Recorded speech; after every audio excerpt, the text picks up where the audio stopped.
Hello प्यारे बच्चों, आज हम क्लास 10 साइंस की वर्कशीट नंबर 40 सी पार्ट करेंगे। इसका जैव प्रक्रम। पौधों के लिए नाइट्रोजन, फास्फोरस तथा दूसरे खनिज लवणों के लिए मृदा निकटतम तथा प्रचुरतम स्रोत है। इसलिए इन पदार्थों का अवशोषण जड़ों द्वारा जो मृदा के संपर्क में रहते हैं किया जाता है। यदि मृदा के संपर्क वाले अंगों में तथा क्लोरोफिल युक्त अंगों में दूरी बहुत कम है तो ऊर्जा व कच्ची सामग्री पादप शरीर के सभी भागों में आसानी से विकसित हो सकती है। यदि पादप शरीर की अभिकल्पना में परिवर्तन के कारण यह दूरियां बढ़ जाती हैं तो पत्तियों में कच्ची सामग्री तथा जड़ों में ऊर्जा उपलब्ध कराने के लिए विसरण प्रक्रम पर्याप्त नहीं होगा। ऐसी परिस्थितियों में परिवहन, जाइलम तथा फ्लोएम की एक सुदृढ़ प्रणाली आवश्यक हो जाती है।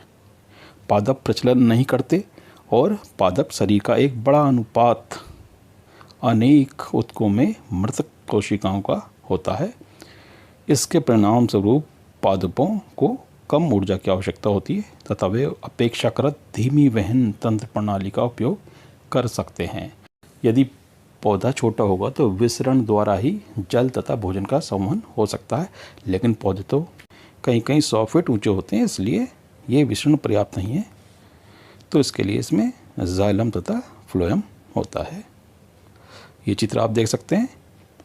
इसमें जल जड़ों द्वारा लिया जा रहा है और तने तथा पत्तियों द्वारा होता हुआ वाष्पोत्सर्जित हो रहा है, यानी वाष्प के रूप में वह निकल रहा है।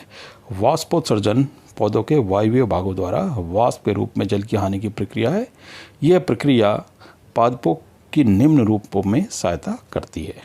क जल के अवशोषण एवं जड़ से पत्तियों तक जल तथा उसमें विलय खनिज लवणों की ऊपरी मुखी गति, यानी जड़ से ऊपर की ओर जल तथा खनिज लवणों का वहन या ऊपर जाना। ख पादपों में ताप के नियमन में सहायक। जल के वहन में मूल दाब रात्रि के समय विशेष रूप से प्रभावी है। दिन में जब रंध्र खुले हैं, वाष्पोत्सर्जन कर्षण जाइलम में जल की गति के लिए मुख्य प्रेरक बल होता है। वाष्पोत्सर्जन में ऊर्जा का उपयोग नहीं होता। स्थानांतरण पत्तियों से खाद्य कारखाना से पादप के अन्य भागों तक भोजन के वहन की प्रक्रिया है। स्थानांतरण में ऊर्जा एटीपी से उपयोग होती है। पादप वहन तंत्र से भंडारित ऊर्जा युक्त पदार्थ तथा जड़ों से कच्ची सामग्री का वहन करता है। पादप में दो मुख्य चालन पथ नलिकाएं हैं।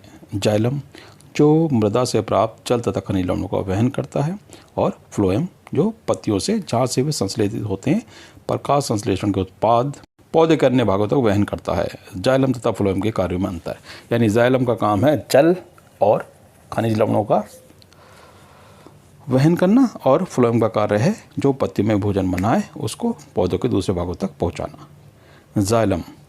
जाइलम पादपों में जल और खनिज लवणों का वहन करता है। फ्लोएम पत्तियों से पादपों के अन्य भागों में भोजन का वहन करता है।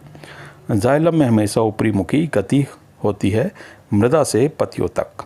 फ्लोएम में गति ऊपरी मुखी या अधोमुखी हो सकती है, यानी पत्तियों से अन्य भागों तक। वाष्पोत्सर्जन पत्तियों से जल के अणु का वाष्पन एक चूषण उत्पन्न करता है जो जल को जड़ों में उपस्थित जाइलम कोशिकाओं द्वारा खींचता है। गति पादप की आवश्यकता पर निर्भर करती है और ऊर्जा के उपयोग से होती है। आओ अब हम कुछ प्रश्नों को देख लेते हैं। उच्च संगठित पादप में वहन तंत्र के घटक क्या हैं? जाइलम तथा फ्लोएम। प्रश्न 2, पादप में जल और खनिज लवण का वहन कैसे होता है? जाइलम जल तथा खनिज लवणों को जड़ों से पौधों के ऊपरी भागों तक भेजता है। वाष्पोत्सर्जन एक चूषण उत्पन्न करता है जो जल को जड़ों में उपस्थित जाइलम कोशिकाओं द्वारा ऊपर की ओर खींचता है।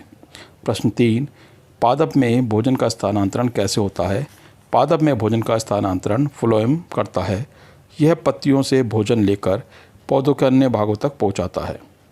प्रश्न 4, पादप में जाइलम किसके वहन के लिए उत्तरदायी है? इसमें जल लिखा है तो जल लिख लेते हैं, वैसे जल और खनिज लवण।